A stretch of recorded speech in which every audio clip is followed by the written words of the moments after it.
Well, I'm going to close today just a very quick dive into Alexandria Ocasio-Cortez's latest crazy. And I mean crazy. So she made a statement about the camps where along the border in America, we have so many people pouring over the southern border, and we are detaining some of them who are coming here claiming us to ask for asylum, and we are detaining them with their children or their children because, as you likely know, they had recent testing at the border. They had the quick DNA testing, the finger prick, check the blood. They had 30% at least, no, it was 33% of the people coming across the border with a child, claiming it was their child, was a hoax, no relation. These are kids being trafficked. And so we had Alexandria Ocasio-Cortez calling our camps, saying these are the same as concentration camps. I'll skip playing her video, but that's what she said.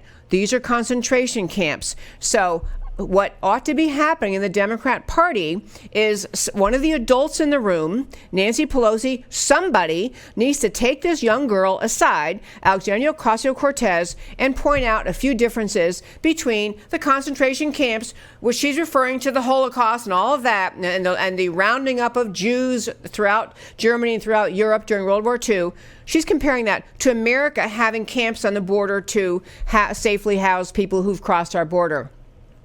Let me help her. Number one, the people in the camps here broke the law to enter America. They fought to get into the camp. They broke the law to get into the camp. We don't have people in camps like the Germans were doing, rounding up people based on being Jewish or some other category they found offensive and sticking them into camps. These are people who broke our laws coming into our country. And so we put them in a place so we can process whether or not they have a right to asylum here, whether or not they can stay here or they have to be sent home.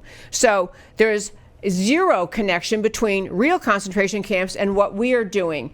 Number two, her party will not support border security on any level. She's of the party that says, won't fund the border wall, won't increase funding so we have adequate Border Patrol troops, people at the border, won't increase funding to build sufficient facilities. That was Trump's most recent thing. Can we just get enough money to build sufficient facilities to hold these people until we process their asylum claims? Doesn't seem concerned that at least a third of these people with kids aren't even related to the kids. These are people trafficking children to get them into God knows what hell they would then experience in America. Unconcerned about that, making a political point that somehow she can compare Trump to and the containment of people who enter our country illegally to the Nazis and the concentration camps. Some adult in the room on the Democrat side needs to get a hold of her, educate her, and frankly, the Democrat Party ought to be embarrassed to have her even in their ranks.